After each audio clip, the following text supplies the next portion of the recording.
Start streaming, start recording, and record on here.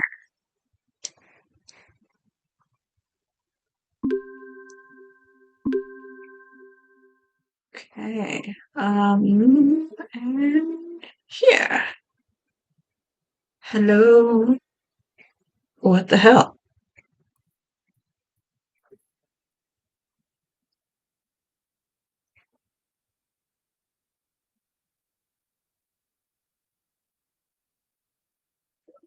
Aha, there we go. Okay, now it should be recording my voice. Yes. Okay. Let me get my recording started, or should I wait, I guess, till we start actually talking? I started recording Audacity. It's all good. Oh, okay. Let's see, are we good? I think the only thing that I have left is putting the last few clips in order. I need a bigger, I don't know what I need to do for my desk.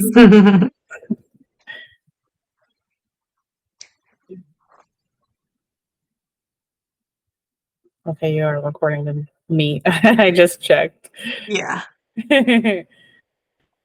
Test it. You bet. As long as Audacity doesn't do its bullshit of changing the recording level after I have set it.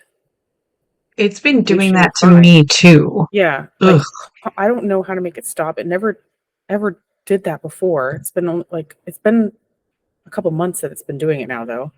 And I'll set it. I'll like specifically put a recording level, and then like at any moment it'll just switch it to really low. And then it doesn't sound as good to me. Because even if I like compress it and amplify it and it still was recorded at a lower level, so it's never going to sound as good. Oh shit! I didn't realize that you wanted both of them. Crap. Okay. Oh, sorry. Yeah. I went to the hair salon today and it took 5 hours, so I didn't see that till I got home, and it was already like 6 p.m. almost. But yeah, it's not the biggest thing. I just wanted, because it's the difference between Elf and Kunari. Just that little portion of it. Okay. All right. Then we will do a live cut of how I record audio clips.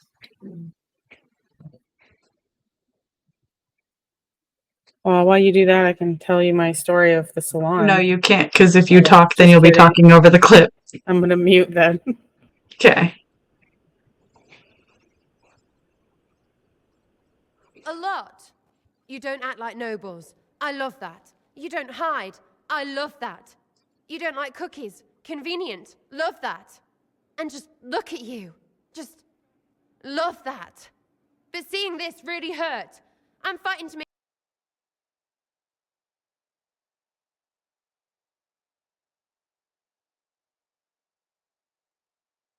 Okay. Hello. Hi. V, you can unmute now. I will work on doing a quick little clipping.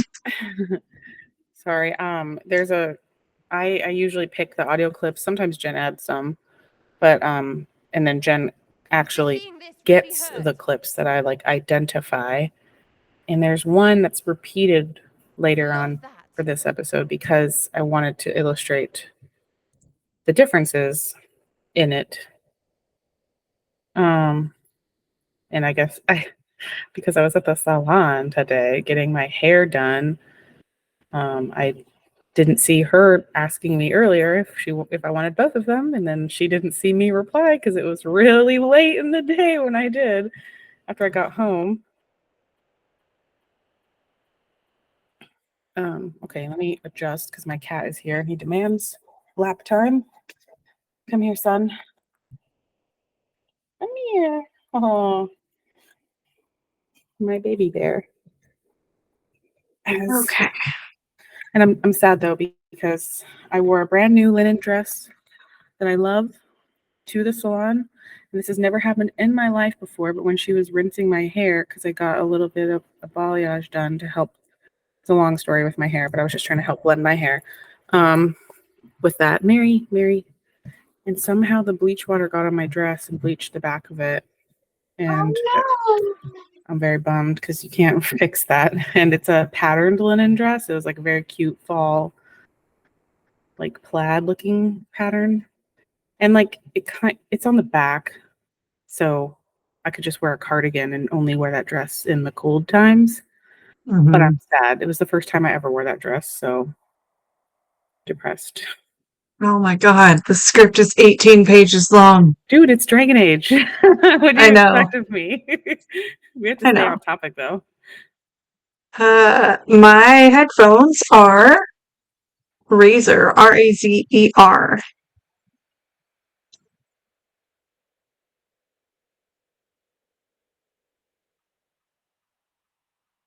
Oh yeah, I almost used that spooky background also, but I figured this was a little bit more Dragon Aging than Spooktober.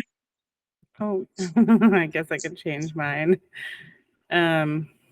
It's October, so it's spooky forever. I mean, I'm not disagreeing. I'm just saying. Maybe I'll just keep it. Be an individual. Be unique. It does look a little Lord of the Ringsy. What was it even called?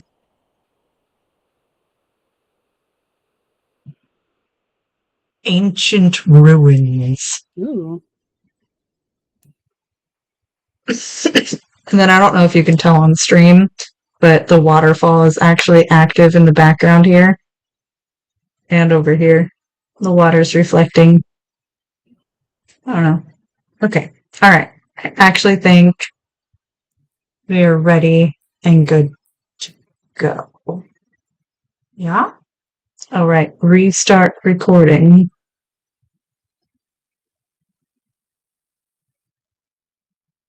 Recording the Audacity now.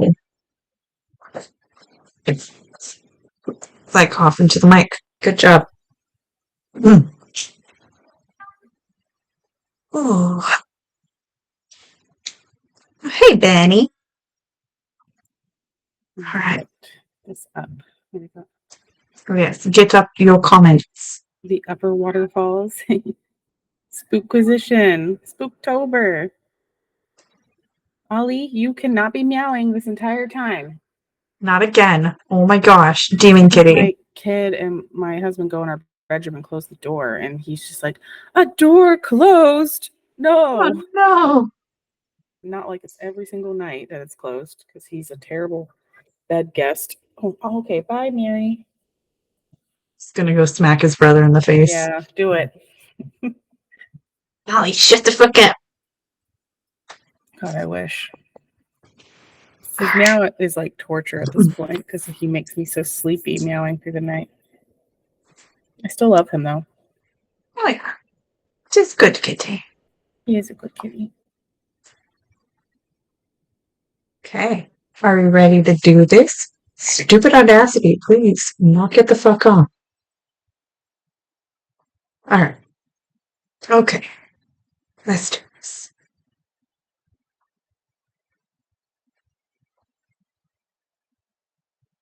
Hello, and welcome back to another episode of Two Girls, One Ship, the podcast where we analyze, rate, and review all that the world of video game romances has to offer. I'm Genesis, the girl who finally feels like her head can be clear after beating both Phantom Liberty and Baldur's Gate 3. First runs are done. Now I can go back to casual mode of playing when I feel like it. You aren't still like held by the throat by either of them because that's me. Oh, very much so, but I don't feel like every moment of my day needs to be devoted to it. Now I feel like I can interact with my friends again. I'm Bravada, and I'm pretty sure my husband's waiting for that day when Baldur's Gate doesn't have me hook, line, and sinker. Although I haven't played it the last 2 days because I've just been too busy. But I listen to the soundtrack when I work because I just need it in my life in some way. And I read fan fiction at night before bed. Oh, soundtrack, definitely. Raphael's song, I'm sorry, but that is a legit, like, an amazing song, and I love it. I love that song, and I cannot wait to get to that part in the game. I haven't even got to that part yet, but I listened to the soundtrack first because I am a soundtrack girl. And gosh, when that song came on, I was like, this is like Disney villain, like Disney Renaissance from the 90s villain level awesome. Yes. I love it. Yes. Yes. All the yes.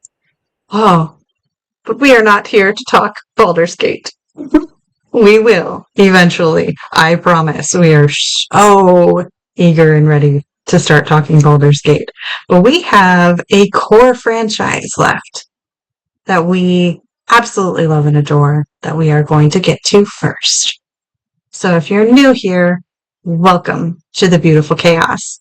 But you should know that our podcast centers on character and romance analysis and doesn't shy away from exploring the fun of fucking. Sometimes a little too fun, as we'll find out tonight. Or from the deep emotional connections built between two or more characters using specific in-game dialogue. So if you want to stay spoiler-free, then this is not the podcast for you. So here's your fucking spoiler alert. Thanks for the spoiler alert, N7. And just like with all of our previous episodes, we'll assume that you have some background knowledge of the game and character in question. But we will be providing context for those of you who may be unfamiliar. So, tonight, we are back in Thedas. And this time, there's a giant hole in the sky. It's acid green, it's dripping demons, and yet there's still time for love at the end of the world. That's beautiful, isn't it? Today's character is not an agreeable girl. She's not the quietest, nor the wealthiest. She certainly isn't the gentlest. But she is marriage material if you play your cards right. We're talking about none other than the rogue and friend of Red Jenny, Sera from Dragon Age Inquisition. Inquisition. Actually, honey, before I play this audio clip, I think we need to take just a split second here for you and I. Okay. Because tonight's special. Oh, yeah.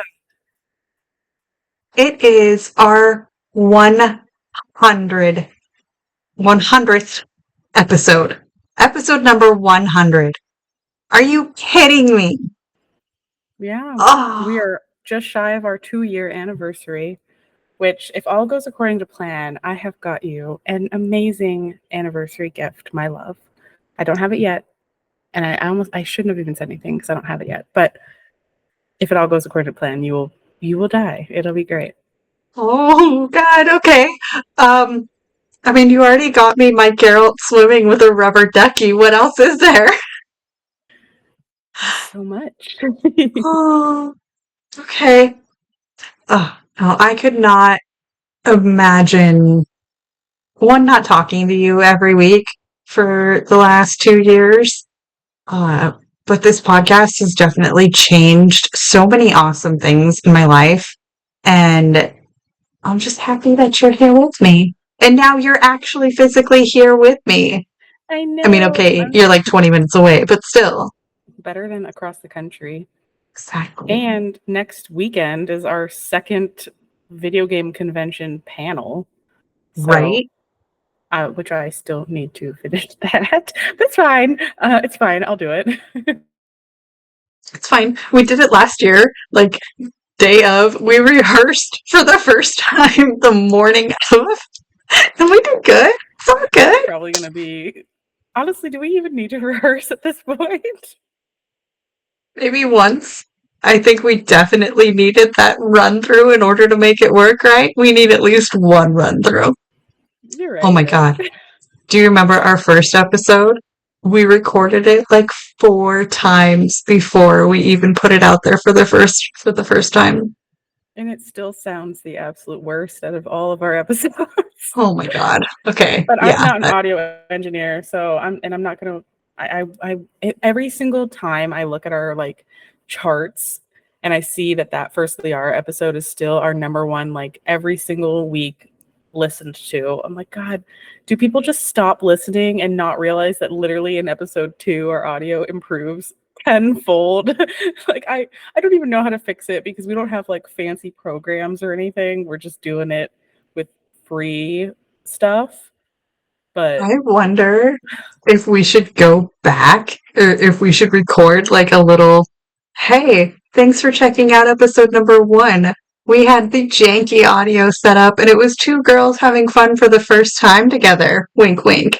And now, if you continue listening past episode 1, you'll find we get so much better. Something along that and like put it right at the front. It's probably smart. Yeah. Oh, okay. So it's also really special that tonight is episode 100 and we're starting a new season, a new game. I love how that also just happened so serendipitously. You know what word I'm trying to say and how I was trying to play it off of the word Yes. Sarah. Yeah. Yeah. And this is a good one. It's not the one that brought us together, but it's such a good game with lots of great things. This is why our script for tonight is almost 20 pages. So maybe we should get into it or we'll be here all night.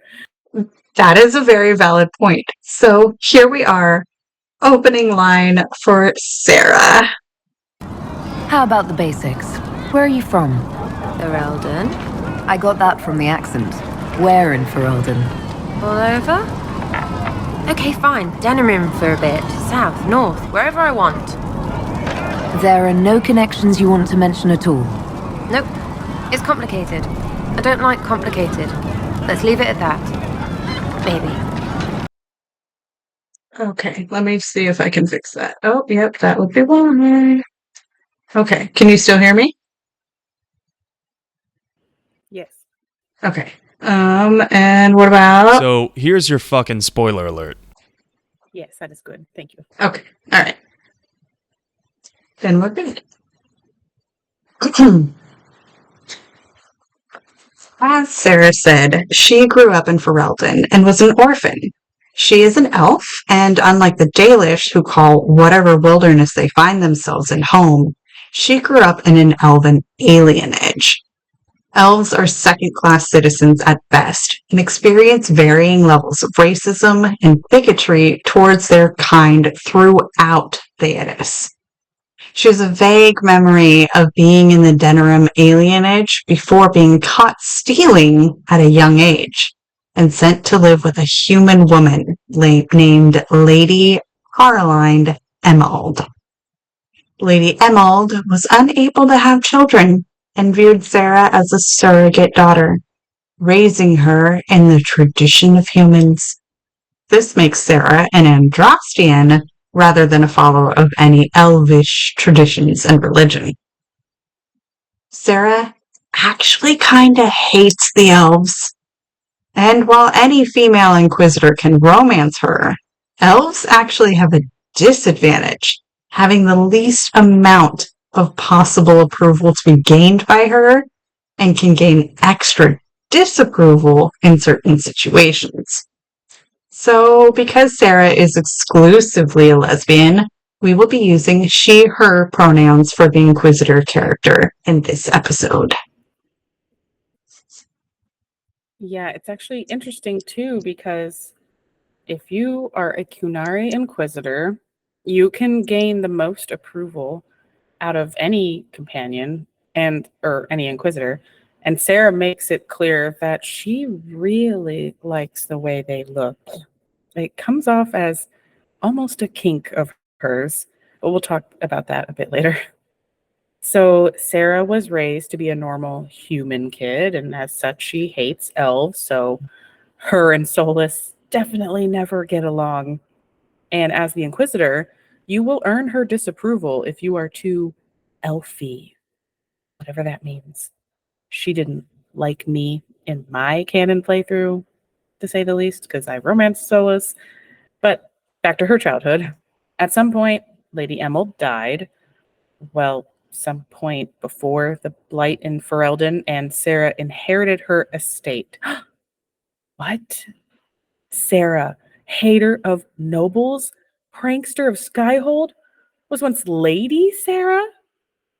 No, not really. She rejected the fortune, and we can only assume she then cackled, immediately broke a window, and climbed up onto the roof, never to be seen in finery again. She soon fell in with the friends of Red Jenny after that. Okay.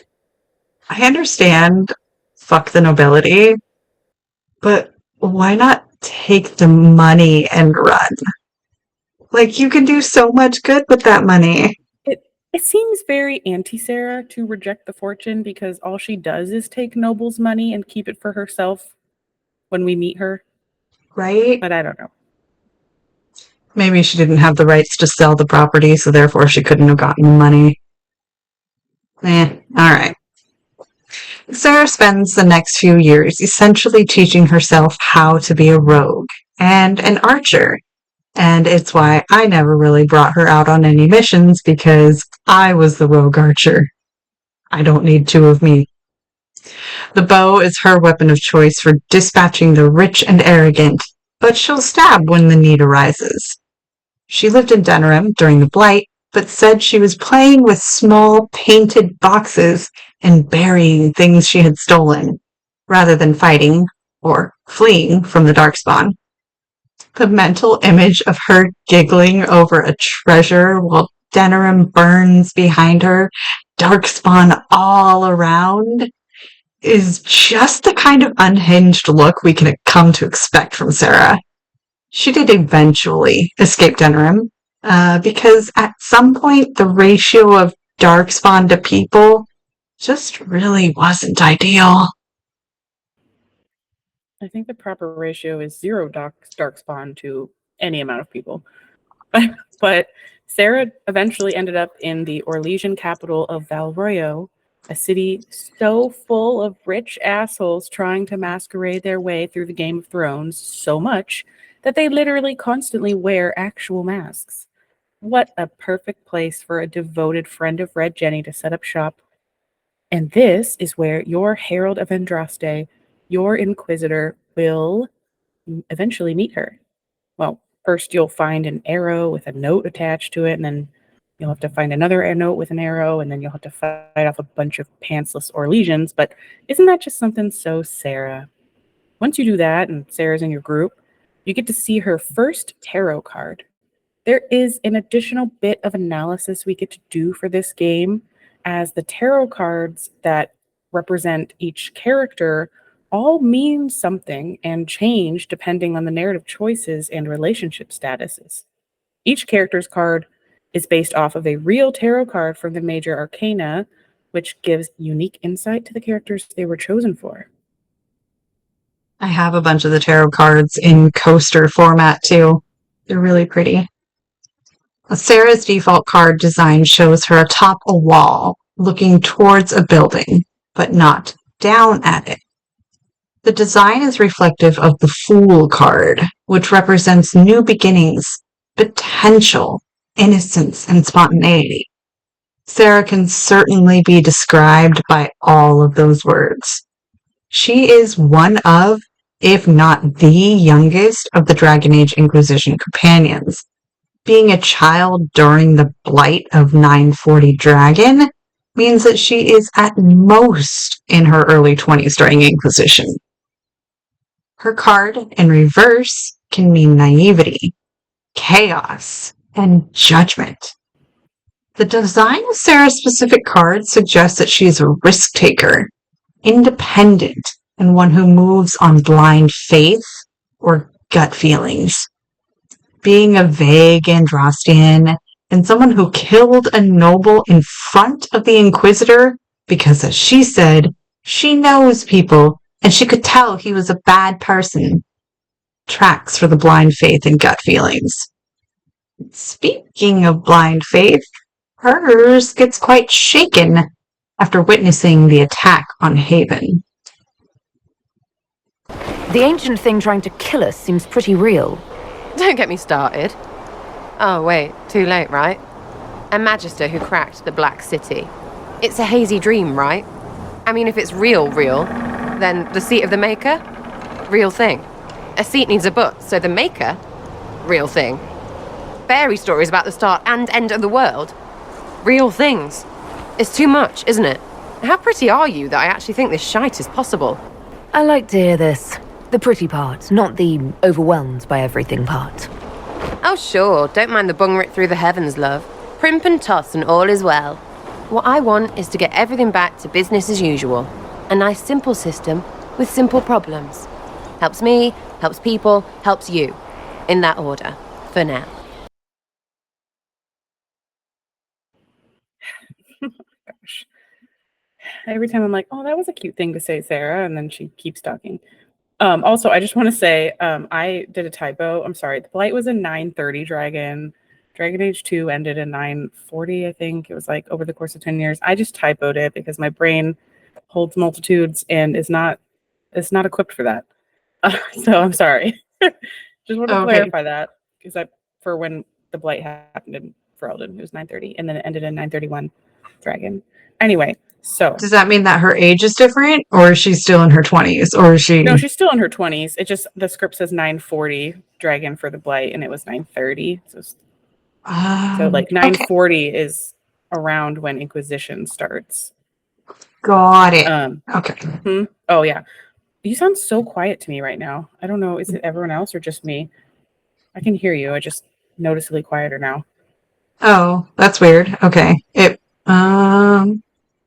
What about now? Yeah, you sound great now. Okay. Okay. So back to the clip. Let's just scooch it on back. So I thought that this clip illuminated a lot about Sera. If you didn't have the misfortune of playing as an elf, trying to romance her, especially an elven mage, then you may not know that there are two things Sera hates above all others, nobles included: magic and elfie elves. So let's just take a second to talk about her character from a design standpoint. It does tie into this hate that she has. For one, she visibly does not look like other elves because her character model used a human body model, not an elf one. It even comes into play in the game's mechanics, allowing her to equip only human armor rather than elven armor. 2, her accent, which is the bane of many people's lives when playing this game. They really don't like her voice for some reason. But if you listened to our interview ages ago with Ben Sabin, you might remember our friend from across the pond waxing poetic about how much he disliked her voice. I certainly do, and this was, 2 years ago now almost, or like a year and a half ago? Unlike every other elf in the game, she speaks with an extremely pronounced East London / Cockney accent, where other elves speak with a Welsh accent. Well, at least they started speaking with a Welsh accent in Dragon Age 2, but most elves have a Welsh accent. The ones who don't are the ones who were not raised elfie, as Sera would call it, or they're your Inquisitor, because we only had 2 voice options and none were Welsh. Yeah, because it was like Zev in Origins was Spanish. So Yeah, he doesn't Sera fit the would mold call it, either. the elfie elves have the Welsh accent, like Yeah. Meryl, like Solus, like a bunch of the elves, like Dalish elves and stuff like that. Yeah, that makes sense. And Zevran is Antivan, so not Dalish. Makes sense. All right, her accent is used as a shorthand to tell you these key traits about her. She is a commoner through and through, not fancy. She also is not like the other elves, to the point that she has a massive case of internalized racism. But mainly, she is not culturally like other elves. She speaks the human common language of Ferelden. And like most human commoners of Ferelden, she's a casual acceptance of the Maker and Andraste, but isn't exactly devout. However, watching Corypheus monologuing about finding the Golden City,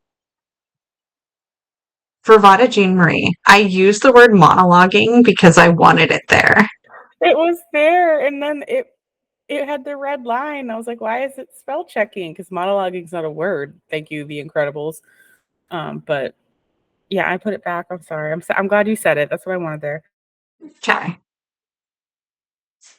However, watching Corypheus monologuing about finding the Golden City empty has made her question everything.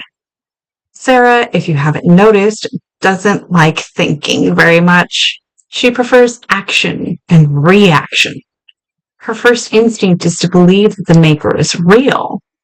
But don't get your hopes up if you think she'll extend that courtesy to the elven gods.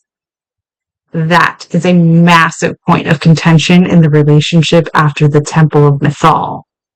But we'll get there.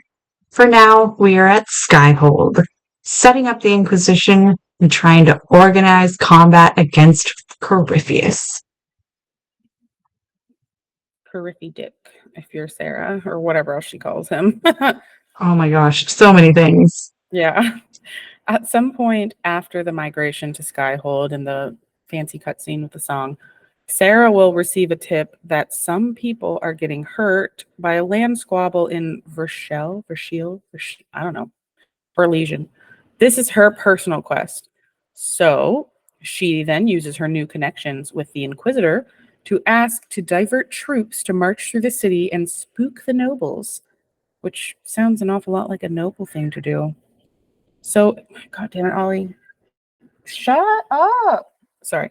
So, if you do that, which you have to in order to romance her, especially if you're an elf, you got to work for that approval. Sera will later say, "Yay, that worked. Let's go get the reward." And as soon as you show up, you're ambushed. And Sera's friend who gave her the tip is sadly killed. Don't remember their name. So, not that sad, I guess. Lord Pell Harmond is revealed to be the noble, murderous douche, and is surprised to see that the Inquisitor herself is a part of this whole scheme. He proposes a partnership because, he wants to live. Obviously, Sera doesn't like that. Yeah. Your options as a player are to accept the deal, which we aren't doing because we are romancing Sera tonight, tell him to leave, or have Sera kill him outright. That's what I accidentally did because I asked too many questions. If you spend too long talking to the guy, Sera will just kill him anyway, beating him to death so brutally that the Inquisitor, while stopping her, says, is basically making wine at this point. Ew. Once you're back in Skyhold, Sera's reaction will depend on how you handled the noble. Hopefully, you let her kill him so her approval is high enough to trigger her next personal scene. Now, the romance hasn't officially started just yet, but there have been plenty of opportunities to flirt up until now. Once her approval is high enough, Sera will ask the Inky to have a surprise picnic on the roof of the tavern. I got caught stealing when I was little, yeah? You get alienage or worse for that, but the Lady Emerald took me in. She was sick and couldn't have children. I had no parents. It worked out. Anyway, she gets a year sicker, so I ask her about cookies. Because mums make cookies. I can pass that down or something. Turns out, she couldn't cook. She missed that talk with her mom. The one she made, she bought and pretended. Ah, right. Well, no, she was a bitch. She hid buying them by keeping me away from the baker. She did that by lying that he didn't like me, didn't like elves. She let me hate so she could protect her pride. I hated him so much, and I hated... Well, she died. And I hate pride. Pride cookie. But this is great, you're great, so I thought maybe me and you could make some, I don't know, us cookies. Because then I could like them again. Oh, it's stupid. Want to make some us cookies? Yes. As long as it's not on the roof of a tavern with Sera. But but yeah, whenever. I mean, she needs. I don't even know how to make. I know the cookies. The cookies are an analogy. I get it, everybody. But to what? I don't know. Not between me and Jen. You guys are never find out. I love.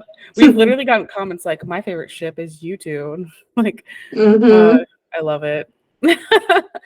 um. Okay, so before we talk about what Sarah said about cookies, I want to mention how she talks. She does a lot of what's called Buffy speak. It's also called Whedon speak because he wrote shit, but I like Buffy speak better, which we've defined in the show before. In case you forgot, that good Ollie, Ollie, he does not give a shit. Um, okay, so we've defined in the show, but before, oh my god, but in case you forgot, that's when a character talks too fast or uses less intelligent sounding words to describe things, mainly due to being young or inexperienced versus just being stupid. So, like calling a knife a stabby stab, or like Morrigan a sneaky witch thief, that sort of thing. Sarah also doesn't seem to process information at all, like the rest of the companions, and her conversations are very hard to follow sometimes. She gets upset very quickly over seemingly innocuous things and does not like her beliefs challenged in any way. Less in a stubborn way, but more in a this is destroying my entire identity way. She's clearly neurodivergent, neurospicy even. Although I wouldn't claim to know exactly what's going on there. Some people have called it ADD, autism, whatever fits your personal opinion, I guess. But I mean, I think it's nice to see a character like that in a game. But sometimes it makes it really hard to understand what Sarah's talking about. I could definitely see being on the ADD spectrum because she's a little all over the place and Yeah, hyperfixated on some things. yeah, I can Uh, relate. I'm pretty sure I got that. My sister got diagnosed with it, and I just claim it because we're twins and we're very similar. yeah, as far as what she says, this is actually a cute interaction that gives us some insight into her personality, which is far less cute. As a child, she just wanted to belong.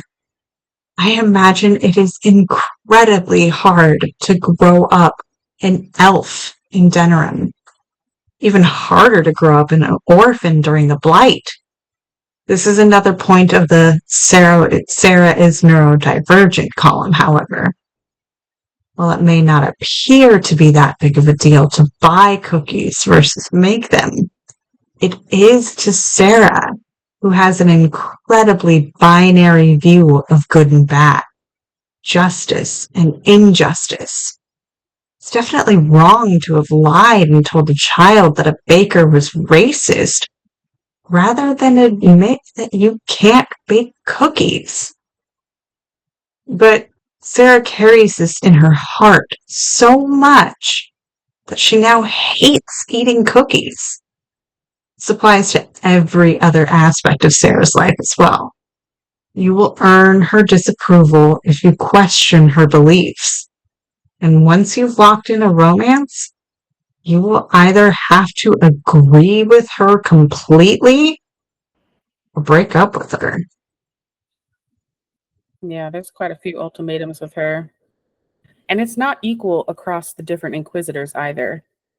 For every flirt dialogue option where a non elf Inquisitor would gain +5 approval, a Lavellan Inquisitor gains only +1. And to really emphasize her Kunari preference, Adar and Kadash Inquisitors get +15 approval. Pro elf statements from non elf Inquisitors get no approval or disapproval. But if Lavellan says something pro elf, Sera disapproves. This makes Solus a foil to Sera. And a little fact that I enjoy about this is that Sera, in this clip we just played, says she hates pride. And Solus actually means pride in the Elven language. So she's kind of inadvertently saying she hates him, even though she, of course, doesn't speak Elvish because That would be too elfy of her. She doesn't hide her resentment of the sneaky mage, however. If Llewellyn romances Solus, Sarah will actually make a very unkind comment about how they should just drop him and rebuild the empire. As in, the elves only romance elves to have elven babies, because in Thedas, a half-human, half-elf baby just looks human, like Alistair. I wonder what a half-elf, half-Kunari baby would look like. You're never going to find out, because Sarah's a lesbian. Well, okay, not with Sera, Yeah. but Maybe that would they be just look interesting. like short Kunaris. I'm not really sure. Maybe it's Or a horny incapacitating. elf. A horned elf. That would look cool. Like Actually, a pale tiefling. don't Kunari have elvy ears anyways? I think they might. I don't know. I can't remember. And also, what if it's just not compatible? They just can't. That would be freeing. Yes. They do? Oh, I can't really. All I saw was pecs. Yeah. Now I'm looking at his ears in this artwork, and they're pointed like elves. Okay. Now, this trope is known as fantastic racism, which doesn't mean fantastic, but it's more like fantasy or fantastical racism. It is possible to romance Sera as a Llewellyn Inquisitor, but it is far more challenging. This sucks, but it does give an interesting twist on the classic romance side quest formula of most RPGs up until this point in history. Dragon Age games have varied approaches on how you romance your companions, and all games are variations on this theme because there aren't very many ways to have romance in games without some kind of formula. Unlike Origins, where you simply had to do their personal quest and get gifts, maybe say the right dialogue here and there, and then the romance was set. And unlike Dragon Age 2, where you had the friendship and rival paths to romance, Inquisition adds in approval in a concrete sense. No longer do you simply have to complete a personal quest and flirt enough. You have to be the type of person the companion would want to be with. Their views on the world, their preferences, and their morals come into play. They won't want to be with you if you make decisions that go against those beliefs. And that goes a long way to making these relationships feel more fleshed out and more nuanced than those of previous games. Speaking of fleshed out, after enough time has passed and you've earned her approval, you can finally sleep with Sera. Sera is very into sex and is also very into being absolutely ridiculous. Sera, I'm inviting you up to my chambers. No, I'm racing you there. I win. I lock the door. Come on, Teetness. Show me what you've got.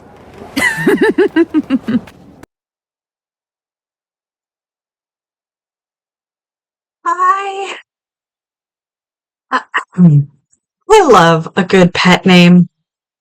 Sweetheart, darling, lover, shepherd, baby, sweetheart, love of my life. But Teetness? I appreciate that you like my boobs, Sera. Really, I do.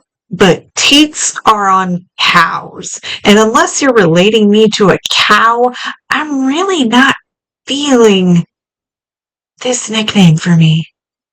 I'm sorry. Now, this isn't the sex scene that I will break down later, but it is implied with the fade to blacks and dialogue that you have sex with Sera at least 3 times in the game throughout her romance, not including the Trespasser DLC. Now, the next big scene with Sera is at the ball at the Winter Palace during Wicked Eyes and Wicked Hearts. But before we get there, let's take a quick mid-break to listen to the sponsors of the show, hear some fun facts, and thank our patrons.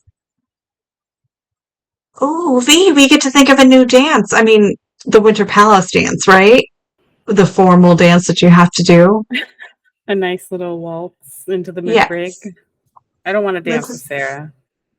That's fine. You don't I have wanna to dance with Sarah, but we.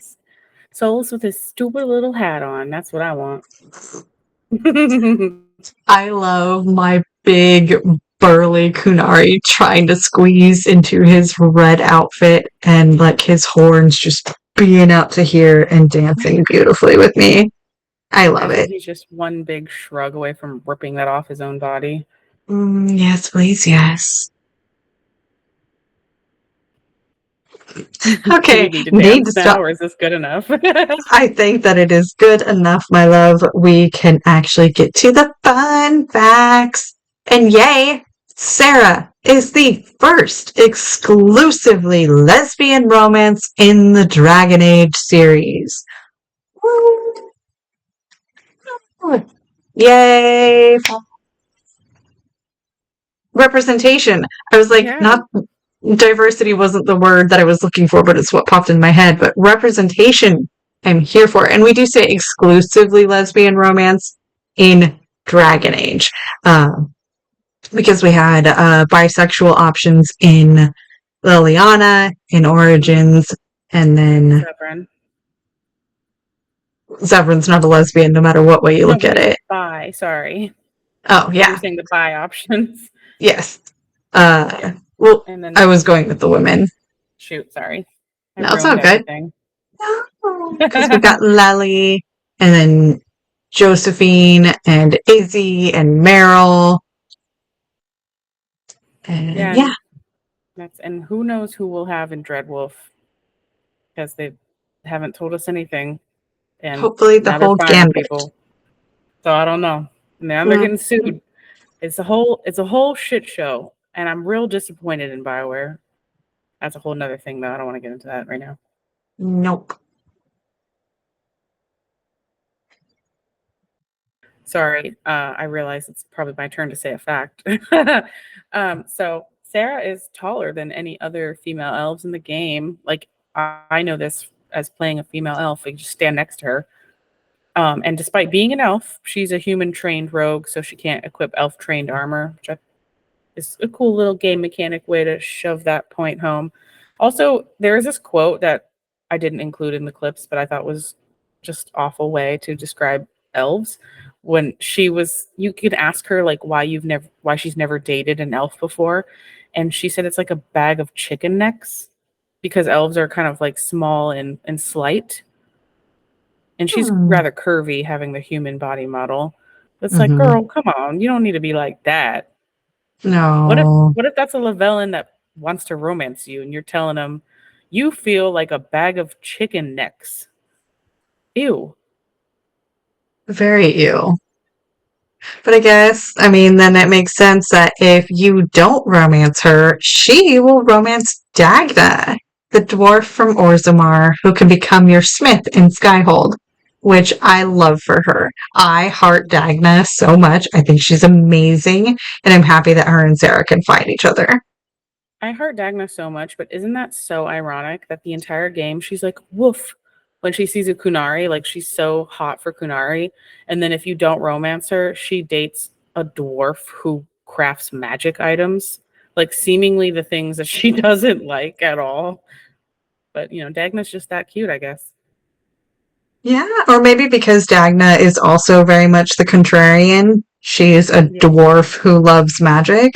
Yeah. Do you know what Sera calls her if she dates her? No. She calls her Whittle. Oh. She has like really interesting nicknames for people. Some of them are actually kind of offensive, but we'll get to that later too. Oh yeah, I guess it's my turn again. I keep like muting and then realizing it's my turn. Oh, okay. So this one I love. Sera's the only companion with a tavern song called Sera Was Never. And the bard in the game, Meriden, says that it was her unsuccessful attempt at wooing Sera. Like, that song slaps. So I don't know why Sera didn't let her hit it for it. I don't know. That song was great. And she sings it all the time when you run in the tavern. It's a good one. Sera is voiced by Robin Addison, who also voices Yasholta in Final Fantasy. Yay! We love seeing voice actors branch out into multiple different, not producers, production IP. companies. Yeah. Oh, yeah. She's she's a British actress, and she's in a lot of British programs, not too many games, and like all the things on her IMDb I did not recognize as an American, but that's only because it sucks about regions and stuff. Like I have BritBox, but I still don't get everything. Yeah. All right. We do not have any new patrons to shout out. We don't have any new reviews to shout out, and I don't even have any new Spotify comments. Somebody go and leave a comment on an episode. Make me happy. And we're still sitting at 143 likes, which I love you. But also, I really want to get it up to 150 before we go to our convention next week, which is the Portland Retro Gaming Con, Sunday, October 15th. The girls will be live in person doing a panel about video game tropes. We can't wait to see you all lovely listeners there. And of course, in the mid-break, we shout out all of our amazing patrons. Toasty and Apollo, Becky, Daddy Bat Night, Miss Theos, Muffiny Cake, Mackenzie, and Win. Big love, major hearts, all the yay! Yes, thank you so much for your support, because this is a ton of work, so we need support and we appreciate it. Okay, are you ready to get back to this very unagreeable girl? You ready? I guess. Yeah. Let's get to it. Okay, let's set the scene. It's nighttime. The Winter Palace. The Inquisitor stands on an empty balcony, her face turned up to the night sky. She's taken a quick break from the haste of the power struggles going on inside the ballroom behind her. There's a lull in the music, and the voices from the guests don't carry out here too well. So all she can hear are the ambient noises of the night. Crickets, leaves rustling in the wind. It's peaceful. And then Sera shows up. Hey you! They brought out the booze and now Delancet is chucking guts into Lord Sumget's helmet. You're missing the fun part. What's wrong? I'm just worn out. Tonight has been very long. Standing alone out here isn't making it any shorter. Come in, have a drink. Have some fun. We need it. You make a compelling argument. I'm in. Oh good, it'd be no fun without you. Anyway, come on. They've got a keg of peach brandy, can fit your whole head in. Oh, if you can't say anything nice about her, you can at least say that she is keeping the mood light. She is right about one thing. They do need some fun. The world might be ending, and the responsibility for saving it rests entirely on the Inquisitor's shoulder, it seems.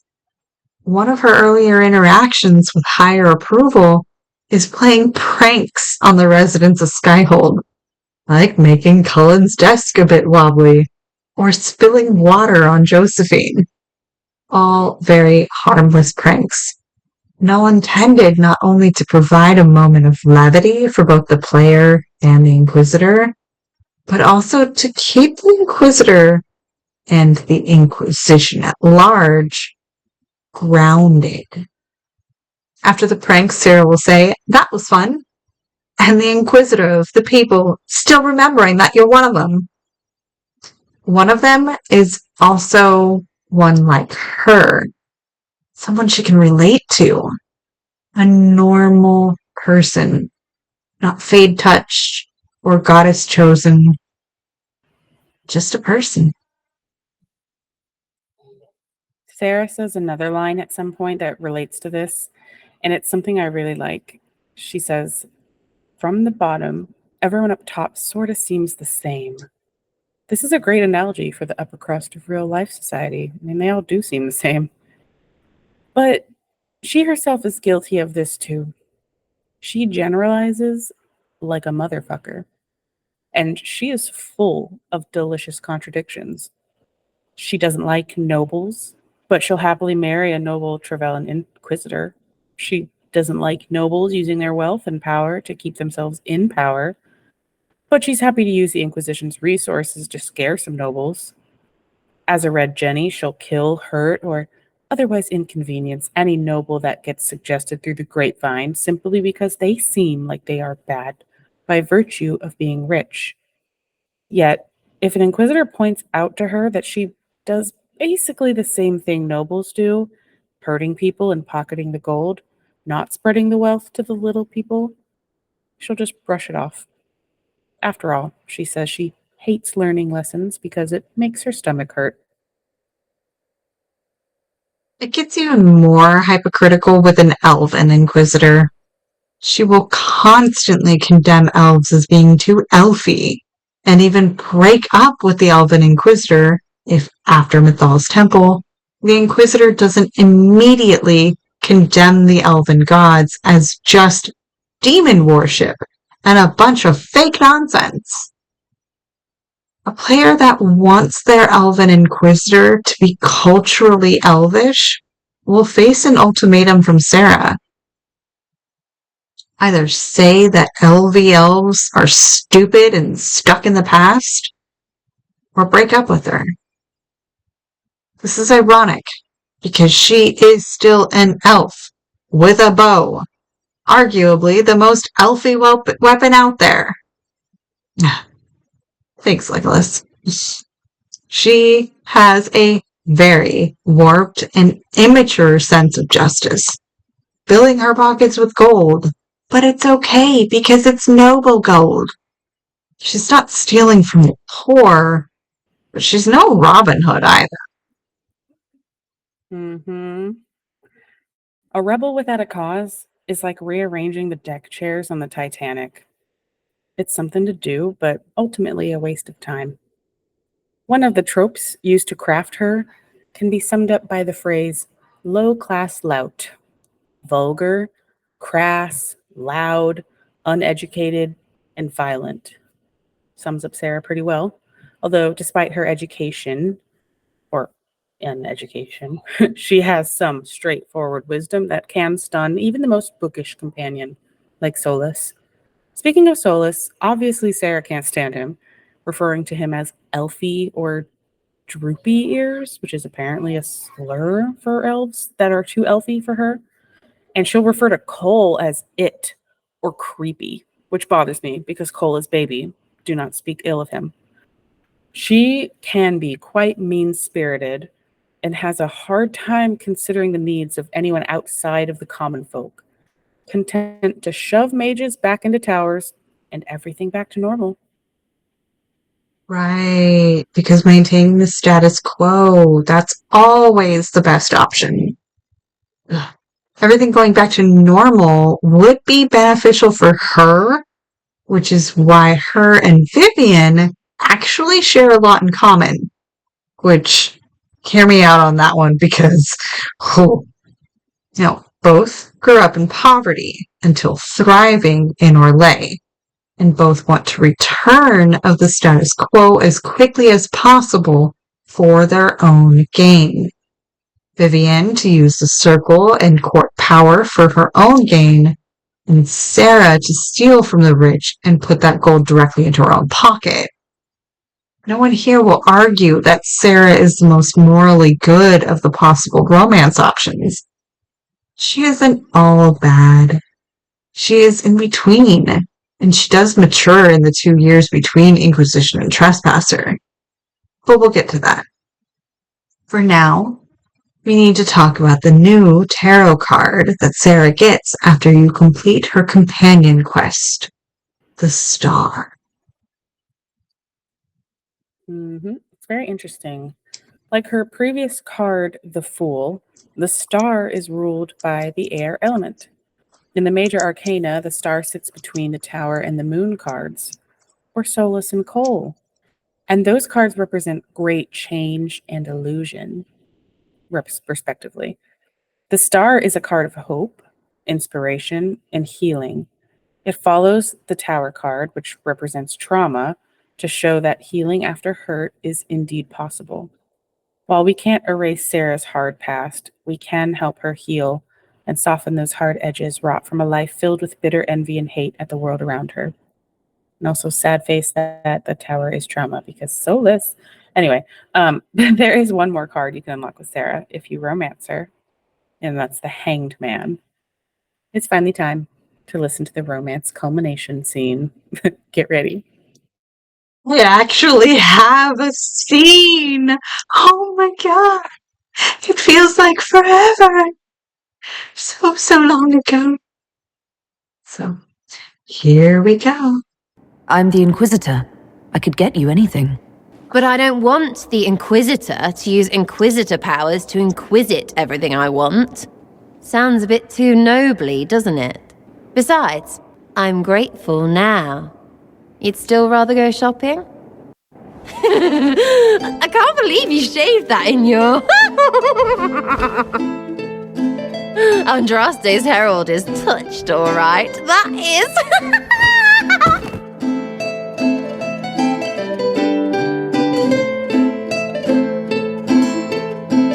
It's sort of... well, it represents how we came together, I think. I'll show you coming together.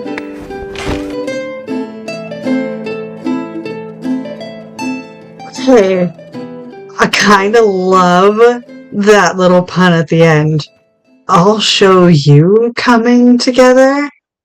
That's a Jen line if I ever heard one. The rest of this scene, though, I will play it out for you. It starts off that you are undressing each other and you get to see your own chest.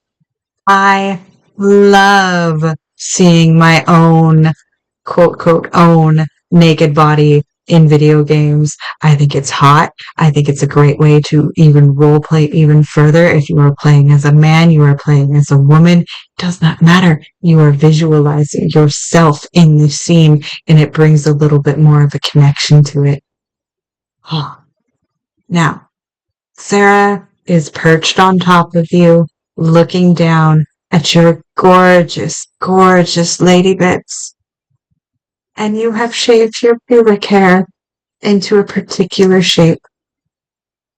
Well, this is a funny little inside joke between the two of them, and I think that it really makes it so that way the Inquisitor who romances Sera is also somebody who really likes Sera's personality type.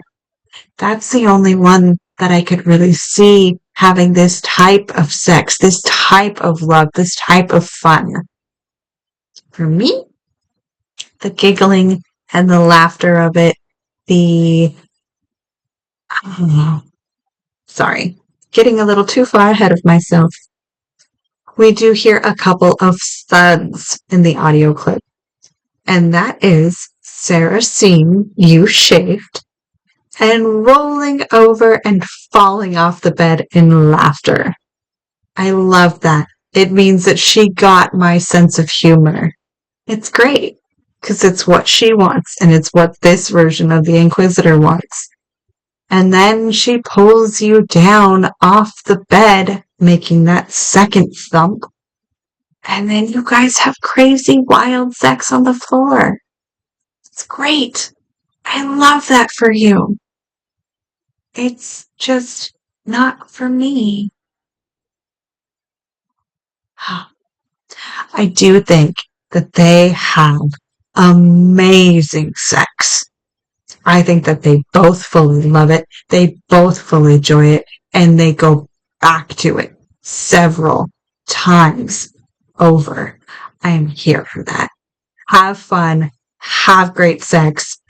Scream it from your bedroom windows and make Solus cringe.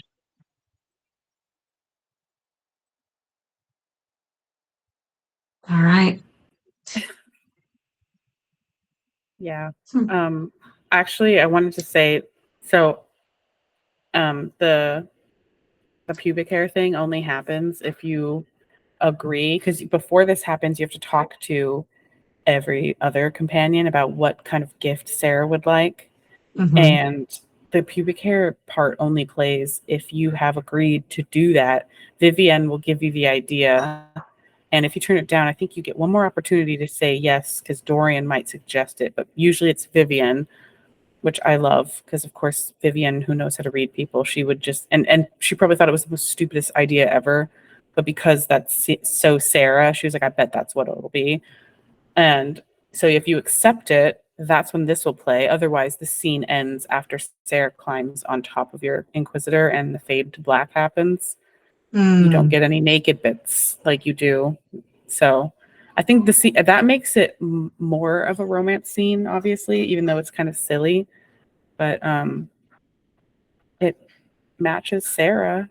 It's just a little too immature for me, I guess, because she feels so young with her behavior that I'm a 32-year-old lady, you know, as Jenna Marbles once said, like, I cannot be dating her.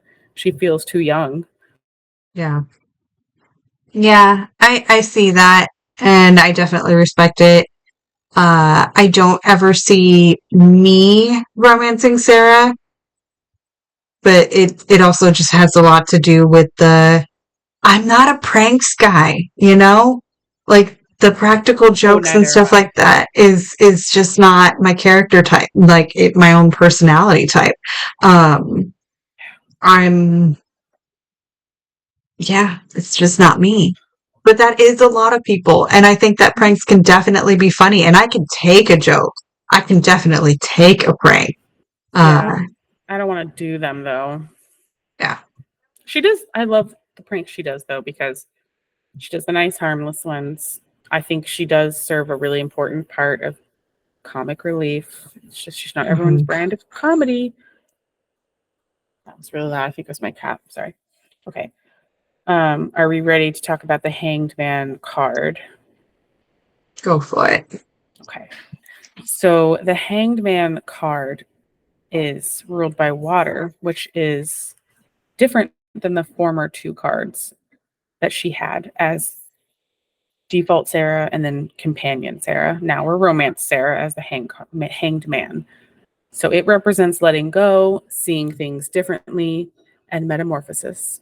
If the card is reversed, it can mean egotism and an inability to change, which definitely happens in romances that end in a breakup with Sarah, which that can happen far more frequently than the other romances in the game. In matters of love, the Hanged Man card means sacrifice and patience, which the Inquisitor needs a lot of the latter in order to romance Sarah. Being ruled by the water element means that there is a lot of emotion in the relationship. The ripples will be felt by everybody. Sarah's not totally balanced, and she doesn't really want to fall in love with the Inquisitor. It's just fun at first for her.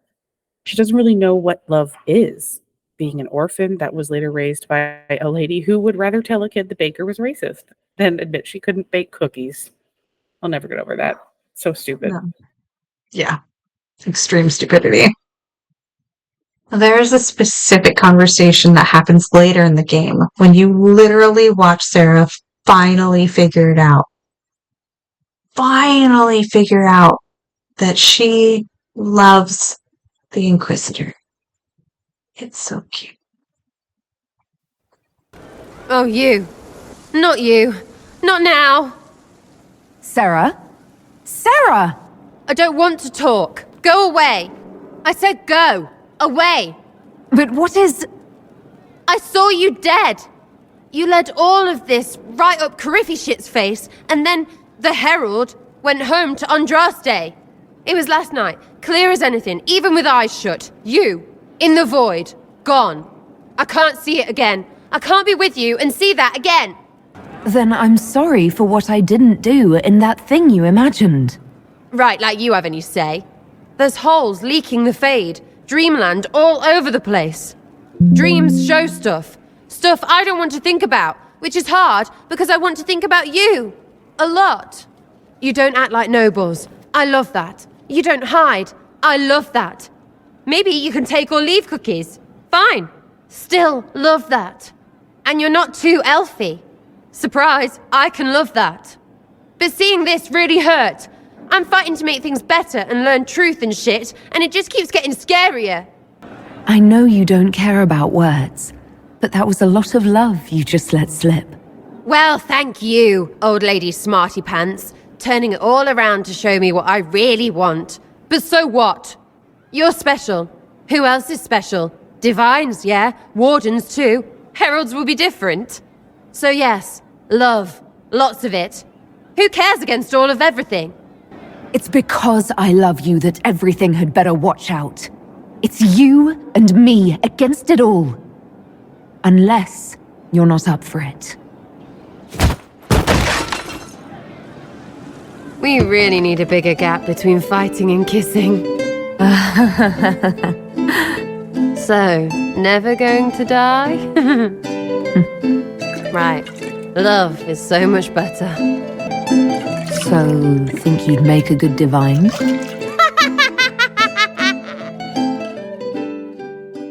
Oh, that laugh.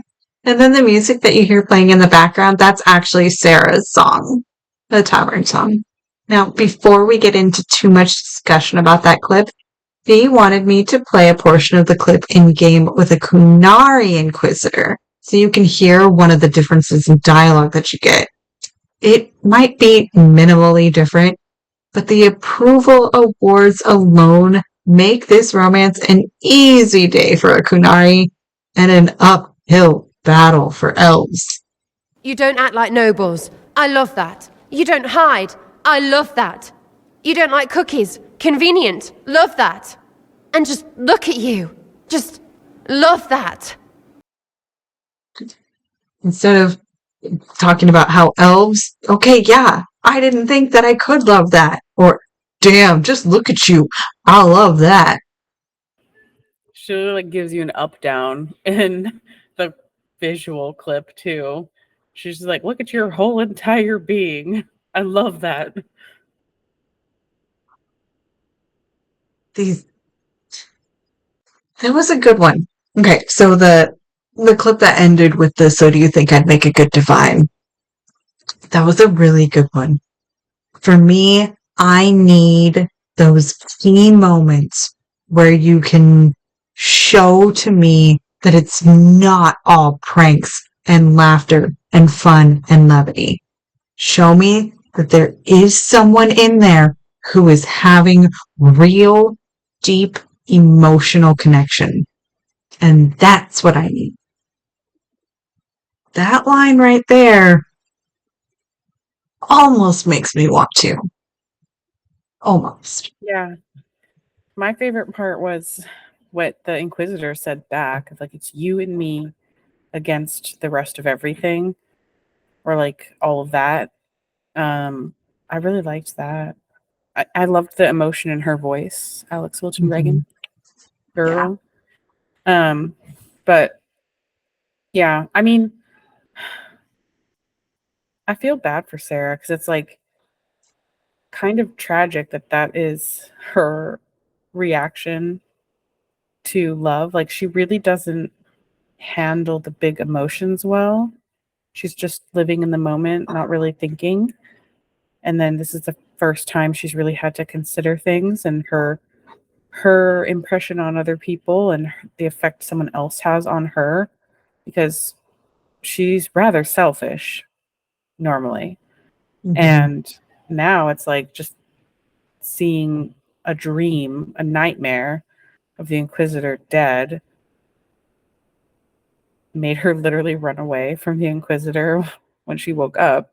And you kind of have to pin her down, and yeah, she needs therapy like all the Dragon Age people do. But also it's like I like how her path goes because she does get more mature and focused a bit from positive influence from the Inquisitor. Yeah, and with that maturity, as the game ends, and if Sera didn't break up with you in the game, you're still with her 2 years later at the start of Trespasser. She's actually gotten more mature in those 2 years and has become sort of a de facto leader of the Freds of Red Jenny. I mean, Red Jenny over here, Red Genesis. Uh, she's even offered their services to the Divine herself and the Inquisition should they need it. It's a far distance from the Sera who said that the Friends were just people who listened for when other people needed some help. She still doesn't want to get a title or completely change the power structure, but she is a bit more organized in her efforts. And with her increased maturity, she has decided that she wants to marry the Inquisitor. Sarah, if you're worried about something, you should just tell me. 8, 9, 10. Is she done talking? Continue. I like new, but hate change. But I can't stop it this time. Usually, I hope it doesn't matter, because lots of times I feel I've seen things before. So who cares? It'll all come round again. But every day, I've never felt this with her. And if it's always only once, then I can't... I didn't... The rest is just sketches. There's flowers, and I think it's your butt. So... marry me? I mean, it's whatever, but you and me are somehow really, really good, and all these endings can get right off that. Really, Buckles? For real? Want to get married? You're a loony. Tell me, do. That's a yes? All the yeses. Every freaking one.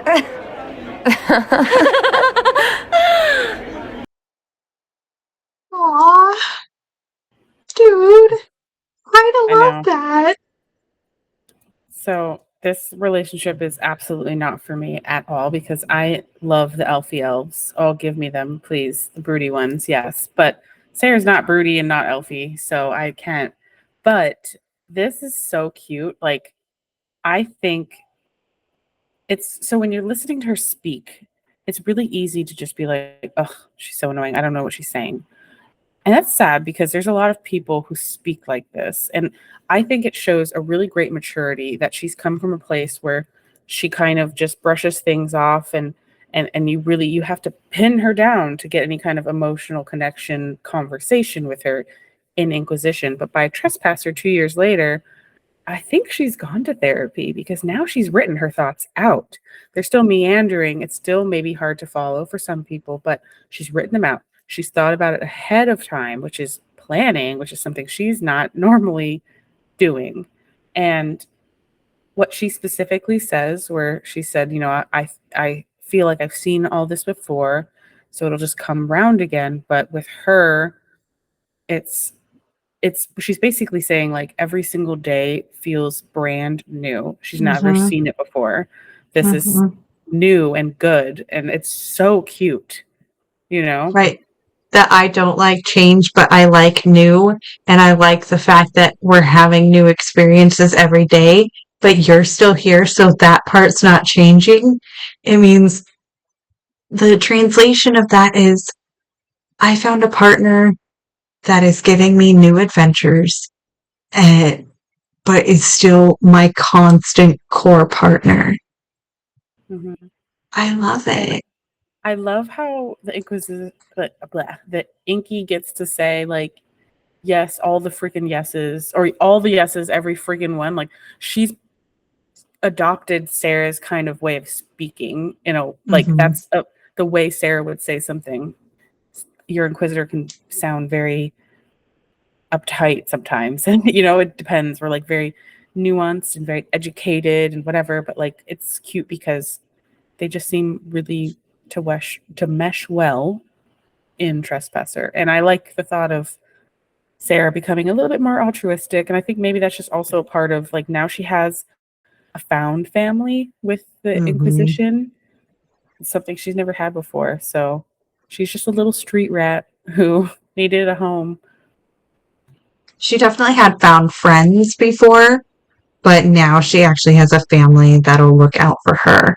Like, I remember party, like, battle banter between, like, her and Cassandra, or between her and Varric. And definitely, if Sera was getting therapy from anybody, it was from Varric. And Varric was the one who was telling her to write it all down, because that's what he does. And so I think that it definitely, having these interactions with all these people, and as people other than humans, I think is really important for Sera. Because she's been around them the most. And then obviously the elfie elves, yeah, she's never really gonna get along with Solus. But I remember by the end of my playthrough, uh, Sera died, and Solus was like, oh no, somebody raise her, you know? And Yeah. then, so they may not have liked each other at the end of my playthrough, but they at least respected each other enough to no longer hate each other. Yeah. I think a lot of it also is just Sera finally not feeling the need to mask her elfishness. Like, she's pushed it down so far and trying to show everyone, no, I'm a person, I'm a normal person. What she means by that is like, I'm a normal human, and that comes with a lot of psyche damage of just trying to not be who you are.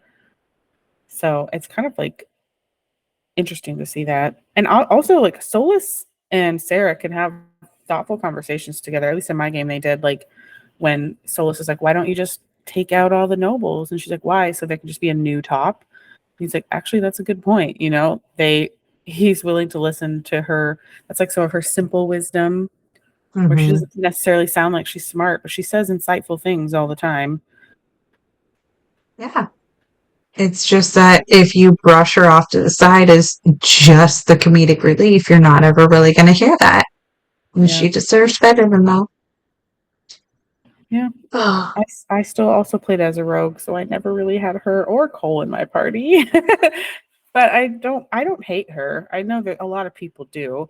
And while I won't be romancing her, and I never did in all my playthroughs, I still befriended her as much as a elfie elf could. yeah. I also didn't use her because her style was my exact style. Like, we were both Tempest archers. So, I mean, there literally would have been two of us on the party. So, but I know that I'm not going through a playthrough right now because I'm still working through Dragon Age 2 with my world state that I'm building. But I think that I might use her a little bit more often because I'm going a little bit more of a warrior path. Because I am romancing Cassandra. Yes, Cassandra is up next for me. Oh, so overall, would you romance Sera? No, I wouldn't romance her, but I am glad she is a companion, because unlike the general seriousness of sci-fi, fantasy, like high fantasy worlds, can get away with some ridiculousness. And I think that all comes from Dungeons and Dragons. Dragon Age was originally based off of D&D, and while Mass Effect has some funny moments, it does not have some of the absolute ridiculous, out-of-pocket, unhinged things that Dragon Age does. And Dragon Age does not have some of the out-of-pocket, unhinged things that Baldur's Gate does, but it works in fantasy.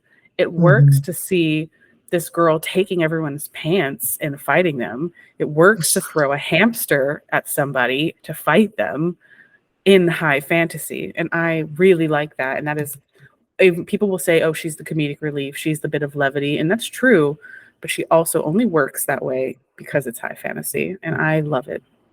Agreed.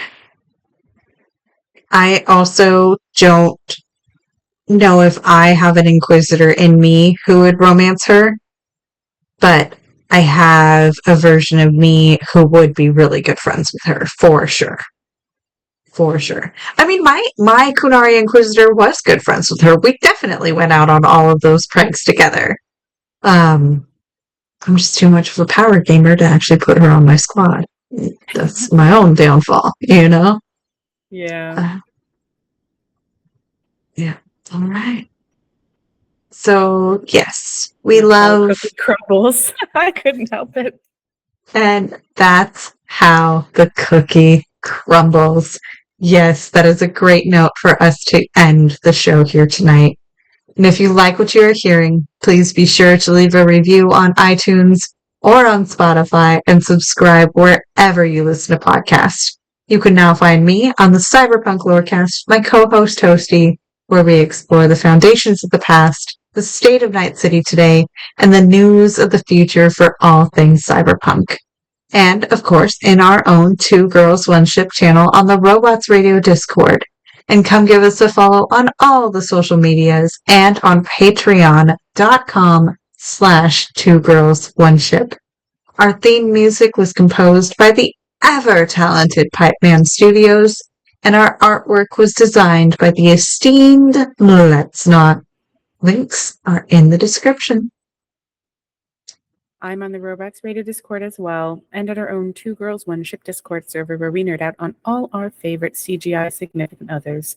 Be sure to check out our live streams on Twitch on Fridays at 10:30 p.m. Eastern Time, 7:30 p.m. Pacific Time. Our podcast episodes release on Mondays because you need at least one good thing on a Monday.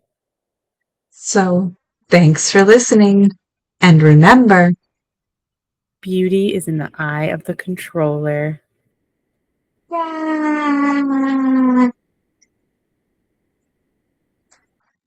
oh, that felt really good. Like, I feel like it's been a while since we got to talk about a character on a game that we both played. I feel like it's been forever. And then my audio is an hour and a half long, so rip my weekend. Mine is only 119, so I think we're actually probably around, like 115 maybe. It's not too bad. Just stressed about the convention and working and editing. And Wait, do we have another episode? Yeah. next What's week, up next? we do. I'm stressed about it. Blackwell. Yeah, I can do it though. Just probably won't get to play Baldur's Gate for a while. Right, Missios? I'm so lucky that you were able to catch tonight too, because this is your girl. It's your girl. Yeah. Bye, Choom. Thanks for stopping by. And everybody else here in chat tonight. Cloudy, Cass, Sadie, Daddy Bat Night. And I hope you saw my response about why I think Karlak was totally up your aisle. Mm-hmm. Benny. I agree.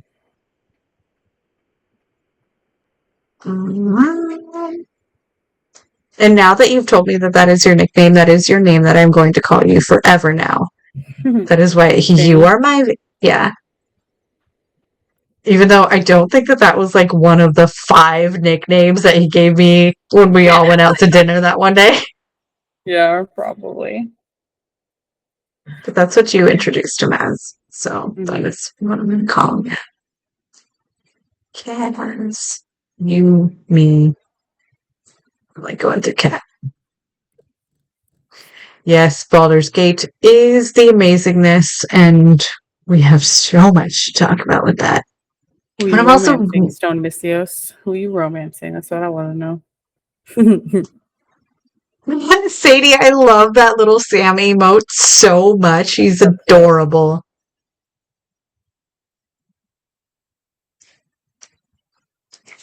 Yes, we want to know who everyone is romancing in the Baldurs. I can't wait to talk about them. I've been saving all these. I've been typing little notes. I've been thinking on things. My poor husband knows. I've been shooting Lizelle and announcements at him. Shadowheart. Oh, hey, Jessica. Yeah. Oh, I know. Yeah, When does it come on Xbox? Isn't it soon? I can't believe it hasn't happened already. it should be soon. I haven't finished it yet either. I'm really close to the end, but not there yet. I'm in Act 3. I'm nervous for it to end, but I'm also excited to start my next playthrough. Yeah, Probably no, I started my romancing the next same playthrough. person I am, but as George this No, time. I have to. I need to see the difference. Cloudy she already restarted in his Dirge run, and she's like, "You've got to do it. You got to see the difference." And I'm like, "Oh, don't you need to tell me twice." oh, a Dark Urge run. Yeah. Yeah, I think that'll hurt my soul a little bit. it'll hurt But your soul completely, rip it out, and because you have to be mean to everyone. I don't know how to do that. It doesn't give you an option to do anything but. I thought you could resist it. I watched Cloudy kill Alfira. Oh yeah, I'm prepared for that. I love her. I love Alfira. I'm prepared for it though. I'll just have to. It's not my canon, so I'll just disassociate and pretend Yeah, it's not really me. not my canon, not my canon, not my canon. You just ruined it for Jessica. Just kidding. I mean, Oh, yeah. you open TikTok and that it ruins it for you. I had the amount of times I was like looking at TikTok and I would scroll and it'd be like something come up. I'd be like, like scrolling away so fast, trying not to ruin it for myself. Yeah. People act like this game's been out for a long time. They need to stop. Names mean nothing. Yeah. You'll forget it by the time you play it too, unless it's coming out like next week. Don't know. For me, this is my canon run. Well, okay, so my canon decision run, I will say, because I started my new playthrough last night, and I made this gorgeous man. He is a tiefling with the huge body size. Nice. So, and he is a Mephistopheles tiefling, dragonkin of a brass dragon.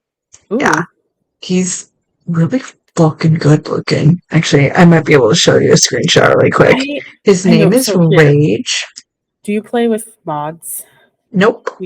No? Okay. Because I am so jealous of all of the mostly cosmetic mods that I see. I want some new hair options and makeup options. And I don't understand why we can't have like skirts and dress options for camp. You see people in game wearing them all the time, and I don't have anything with a skirt. I have a dress. Leggings. Where'd you get a dress?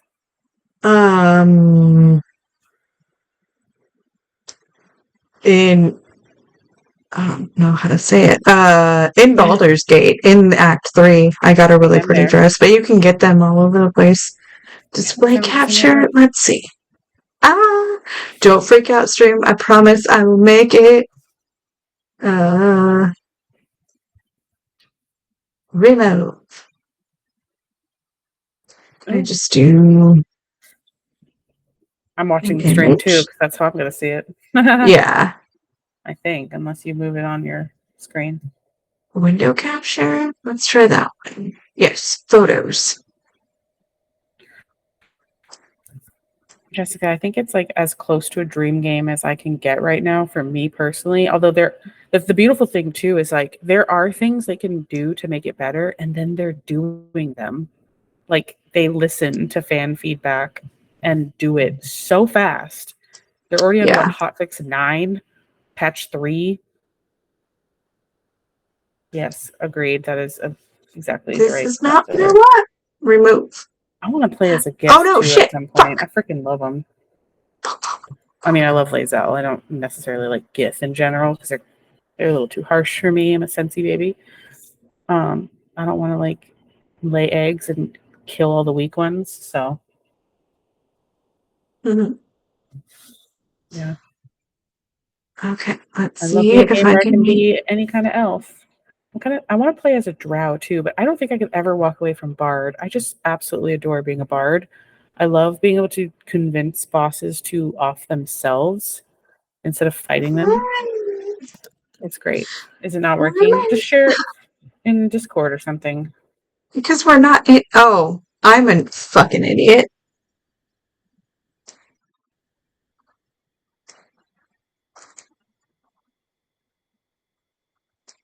Yeah, I know they have a ton of locations all throughout Europe and Canada, and none in America. Because if they did have a location in America, I would be applying so freaking fast. Gorgeous.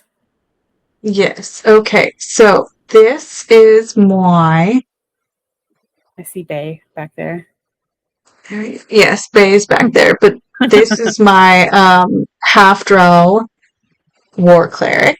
Can you make half drow? Because she's a half elf. Neat. Oh, you could be a half elf and then select drow. Because drow's a type of elf. No, I know that. I never even bothered with half elf. I was like full elf all the way because I love elves. Remember? So Yes. I didn't know you could do that. That's pretty cool.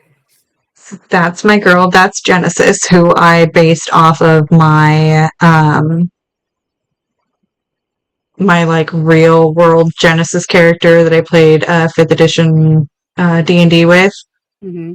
So that's Jen. And then I like her white tattoo. That's really cool. Yeah, the throat tat's really awesome. I took so many screenshots of freaking Cyberpunk I have to dig for. Okay. Okay. This one's just hilarious and needs to be seen.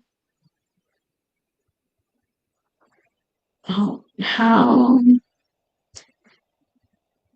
Are there any not hot Baldur's options like for your player character? Oh, and can they to make hotter characters? That's funny. I don't think there's any not hot characters. Okay.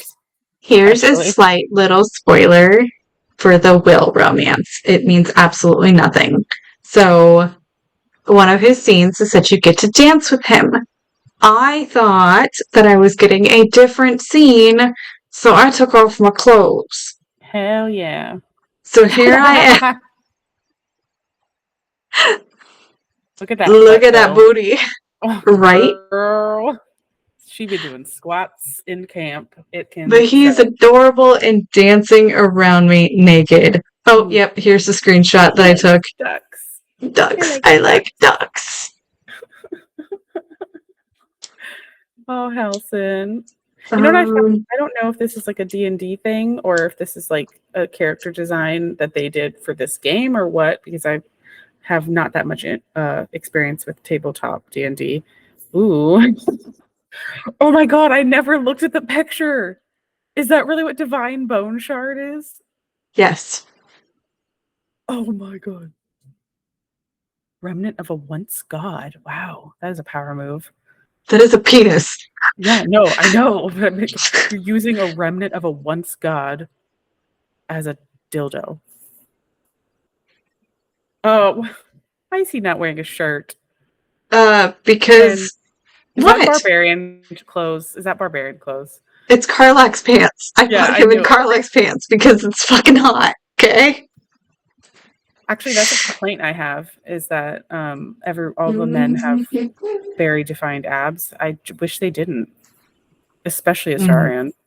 Like he gives me more like willowy vibes, and yet they built him out to be this little puff. Oh, Jen, what? Okay, you're gonna get us banned. My cyberpunk glitched. So he's Knuff. Ken doll carry. I don't like. In the Barbie movie, I want to see what kind of flesh nub he's packing under that or something. So gross. Oh my god. Okay, I love you, but my laptop is about to die. Why? No, hold on. I promise I will let you go in Hold on, MacBook. Yes, hold on because you must see my sexy, sexy man that I created. Cyberpunk. Oh my god. No spoilers. Cyberpunk. No spoilers. Oh no.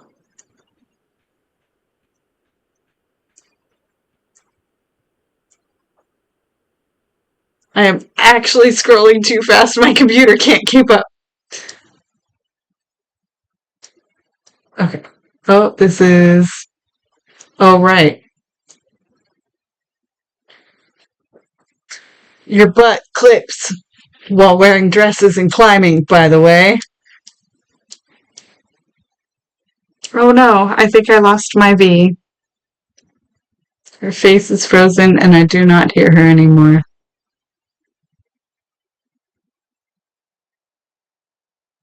Okay, yep, nope, stop. Okay, alright, yep. She is gone. I'm gonna call it on a night, and I will see you guys later. Bye!